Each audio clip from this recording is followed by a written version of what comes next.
Hello everybody, this is another combination travel / camera review. And I was fortunate about 6 weeks ago, I was able to get the Canon EOS R with the 24 to 105 millimeter RF mount lens as the kit bundle. And I was able to take both it and the Fuji X-T3 with us on a family vacation out to Arizona, where we went to Sedona, Flagstaff, and the Grand Canyon. And what I was able to do was I was able to shoot with the EOS R one day and the X-T3 the next day to try and just give myself a little bit of a comparison between these two cameras. And I'll tell you that I know this camera is not well loved on the internet. It's a very polarizing camera. I just got the 50 millimeter 1.2 RF lens, and it's a beautiful, beautiful 50 millimeter lens. And I've got some things that I love and don't love about this camera, and some things I definitely love about the Sedona, Flagstaff, and Grand Canyon area. So let's jump into it.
All right, so what are a few of the things that I really just don't love about the Canon EOS R? Having worked with this camera for about 6 weeks or so, I can tell you that there are 4 or 5 things that I've just not found to be the best on this camera.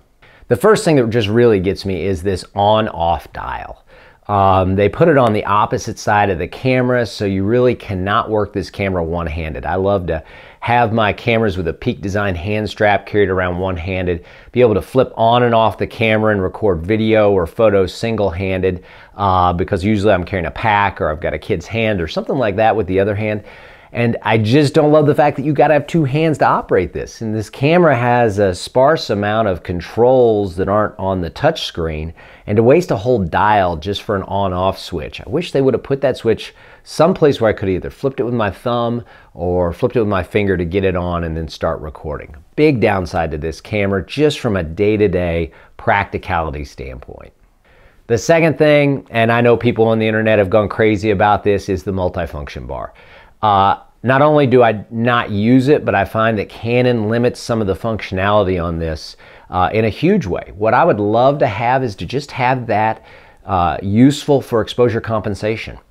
So if you're shooting and you've got your ISO dialed in, I'd love to be able to use that to just tap and get either plus or minus exposure compensation as you're shooting, and they don't even allow you to do that with it. So big downside there, Canon. Make that capable through a firmware update of being able to do exposure compensation, and then at least it's functional for something. The lack of a joystick is another downside with this camera. Even though it's got 5,000 plus autofocus points and really good autofocus, the ability to be able to get that autofocus point back to the center is difficult. You can use the direction pads to dial it back in, or you can tap the screen. I have the camera set to where it'll do touch autofocus and auto picture at the same time. And so when I touch the center of my screen to recenter my autofocus point, it snaps a picture. And I don't always want that to happen. So not having a joystick is a bit of a downside. Also, the electronic shutter on this camera is virtually useless unless you're shooting it outside in good daylight. Anything you shoot inside or at low light is going to have horrible banding.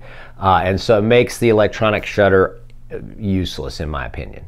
I know people have gone on and on about this. Lack of in-body image stabilization, although that 24-105's built-in in-lens stabilization is actually quite good even for video. But really what gets me is the cropped 4K. And so I shoot a lot of stuff in 4K. I love it with the Panasonic G9. The Fuji X-T3 is fantastic for 4K. The fact that you have almost a 2x crop whenever you are recording with the electronic stabilization and the lens-based stabilization built in there working together, it makes it essentially like a micro four thirds camera. And I didn't buy a full frame camera to do micro four thirds 4K video. That being said, the 1080p out of this actually is very filmic. Most of what I upload and watch on YouTube is in 1080p, and so I've just accepted the fact that I'm going to record everything in 1080p. The final downside is the fact that there's no autofocus in 120p and it records at 270p as far as that's concerned. And so the 120 frames per second, 720p is something that I just don't use because of the lack of autofocus and the fact that it's 720p. So all of those things are really kind of known about and recognized. What are some of the hidden features of the EOS R that makes it actually, I think, a really great camera? Well, first of all, I think this camera has the best ergonomics as far as hand grip and touch screen, as well as the fact that you can flip out that screen and get low and high angles. You can do some vlogging and some self-portraits and things like that with this.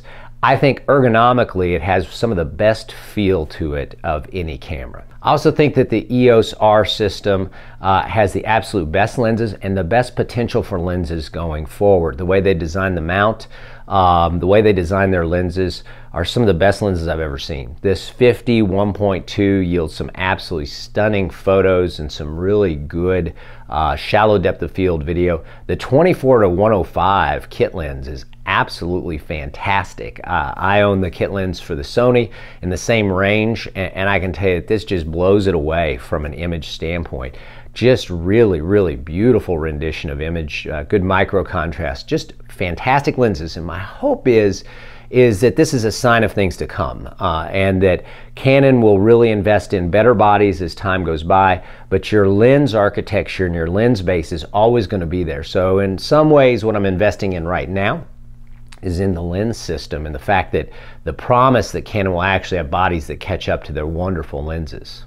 The EF adapter, to be able to adapt EF lenses. The autofocus works great with those lenses. From a video standpoint, you can use the Sigma 18-35 lens in the 4K crop mode and get really good video. You can use this really great lightweight 10-18 Canon APS-C lens and get really good 4K video with image stabilization built in and great autofocus. That creates a really lightweight wide-angle video system for walking around. That adapter is really, really great.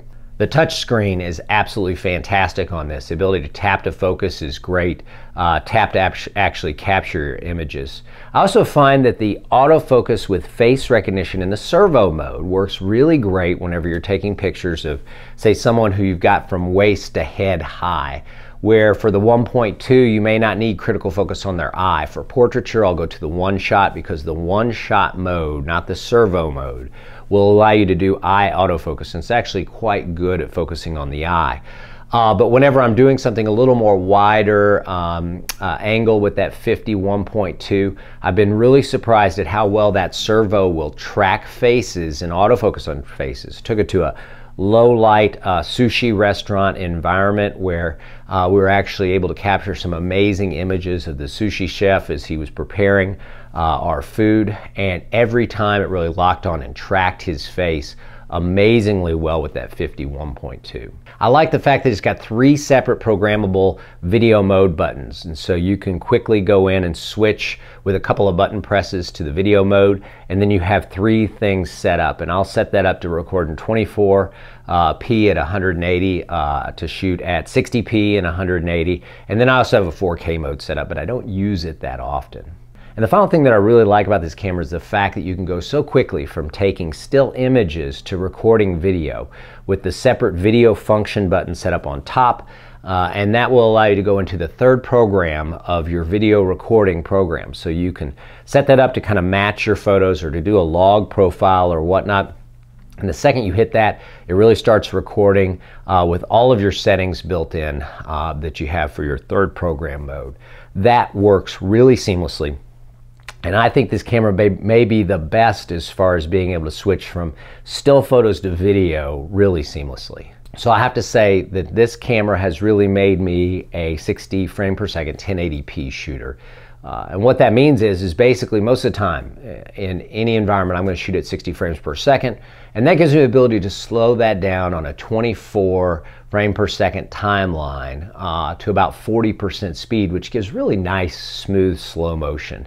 In a lower light environment, I can actually switch that over to 24 frames per second, slow down the shutter speed, and acquire more light with this full frame sensor shooting at 1080p. Now I know people have talked about how soft the image is out of the Canon EOS R, and although some may view this as a disadvantage, it really yields great looking video of people. So just softening that bit gives it a little, I think, more filmic look. Gives it a little softer look, is a little more flattering when it comes to video recording family members or friends or yourself as well. So some may look at that as a disadvantage. I see it as being a little more filmic, a little more old school in nature, and really enjoy the look of this camera when you combine that slight softness with the really filmic dual pixel autofocus. So let's talk a little bit about this trip. So I will tell you that Arizona is an amazing place with a remarkable amount of outdoor activities to do, the ability to hike and see just some of the beautiful nature in and around that area, specifically the Grand Canyon and the Sedona Valley area. So we flew into Phoenix and got a car, and we're out of the Phoenix airport by 10:30 in the morning. Within a couple hours, we were actually up in Sedona, which is the Red Rock area, Red Rock Desert area. We stayed at a place called the Enchantment Resort, which was absolutely lovely. It's about 20 minutes outside of Sedona itself, and there's a lot of hiking trails and other things that you can do right around this resort. For most of our activities, however, we did drive. There are a variety of these vortexes that are out in Sedona, and they're supposed to be kind of holistic, natural healing energy areas. I didn't feel anything in particular, but I thought that it was just a really great, peaceful place with amazing sunsets and beautiful landscapes. We did a lot of hiking while we were out there and a pink Jeep tour. My son Zach and I took an early morning hike to Devil's Bridge. And Devil's Bridge was about a 35-40 minute hike, but actually about a 30-minute, 1 mile, very rough car ride into the area where you could actually hike. Now you can park along the road and hike in there, but it adds about a mile to a mile and a half onto your hike, and probably would make it more like a 3 to 4 hour round trip hike versus about an hour and a half round trip hike. Anything like a GMC Yukon or a Jeep should be able to make it. I would not take a minivan back there or a car with anything less than some good height on it and four-wheel drive. So we headed out early in the morning to hike up to Devil's Bridge, and we were really the only ones to get up there by the time sun rose. Devil's Bridge is a little scary. It's a very narrow, it's about a 1.5 to 2 meter wide path that leads out to this natural rock formation that you can sit on. We spent some time out there just looking at the beautiful vistas, seeing the sunrise. Highly, highly recommend that hike as long as you're in pretty good health and you don't mind heights. It can be a little scary otherwise. After we left Sedona, we headed up 89A into Flagstaff. Now there's a couple ways you can go up into Flagstaff. I liked 89A because it's a very, very beautiful drive up through the mountains. It's a 2-lane road most of the way, so you can get behind some slow trucks, and it took us about an hour and a half to actually get to Flagstaff. There's a really nice rest stop and overlook about 10-15 minutes before you get to Flagstaff. We had a great lunch in Flagstaff and then headed on up to enter into the Grand Canyon through the eastern entrance. Now, I would say that this eastern entrance is a beautiful way to enter into the Grand Canyon. First, you go through some very picturesque plains, and then you enter in through the Painted Desert. You'll go in through a city called Cameron, where you'll exit off of 89A, and you'll get onto 64 West that will head into the eastern entrance. There are a couple of things about this route that make it special. If you go just a mile on beyond that 64 West turnoff from 89A, there's a trading post. Now, it's full of junk and other things like that, but it's a great souvenir stop, a bathroom stop, a place you can gas up. The kids really love kind of looking around that shop and taking a look at what there was there. When you go in through the east entrance, not only do you get these great vistas as you're driving up towards the Grand Canyon, but it's also a little bit of a less busy entrance. And so when we went in through that area, there really were no cars waiting to enter into the Grand Canyon. And so we avoided a lot of the crowds that you would find normally entering in through the south entrance, which is how most people will go and which is the most direct route from Flagstaff. One of the first stops along that east entrance pathway into the Grand Canyon is the tower. This is a definite stop. It's a beautiful rock tower with some of the most amazing vistas of the Grand Canyon you can ever imagine. We then drove into the Grand Canyon area in the park and had a couple of different stops. One of those stops was Moraine Point, which was just another beautiful overlook. I'll tell you, there's at least 15 or 20 of these stops along the way before you get to the visitor center. If you stopped at every one of them, you would be overwhelmed by the beauty, but they eventually all start to look the same. I mean, it's just so majestic and amazing that every time you stop, you just want to stop and stay for an hour or two and just look at it. It's just so unbelievably awe-inspiring. We were going in for fall break, so we were coming in early October, and we ran across a lot of different elk that were feeding right around 5 or 5:30 just before sunset. We arrived at the visitor center just about 15 minutes before sunset. There was a beautiful storm brewing over the northern rim of the Grand Canyon, so we were able to watch some of that storm kind of swell up and some of the lightning come. It's just beautiful, beautiful. Started to get cold, and we headed on to our night's stay, which was at the El Tovar restaurant. We made it to the El Tovar just as the sun was setting. I got just a little bit of sunset video, and then we made our way into the El Tovar Hotel, which is absolutely a fantastic National Resort Park hotel. So it's administered by the National Park Service. It is a beautiful but sparse. The rooms are small and antiquated, but still it's the one place you can stay right on the rim and have easy access to hiking down into the canyon or around the canyon. The restaurant there is absolutely fabulous. So even if you're not staying at the hotel, I would recommend if you need a place to eat, that restaurant is absolutely great with some great views out over the Grand Canyon. So I'm going to conclude this video looking at the EOS R and our trip to Sedona and the Grand Canyon to just say that the Sedona area with its hiking and its outdoor adventures absolutely fantastic. The Grand Canyon is awe-inspiring. Take that east entrance, you will not regret it. And the Canon EOS R is a very unique camera, a camera that has its limitations, as others have discussed about, but actually for some reason it just makes me want to pick it up and use it. It's the one camera I just tend to keep on our bar at home and grab each time I want to get something quick of the kids. It's the colors, it's the autofocus, it's the ergonomics.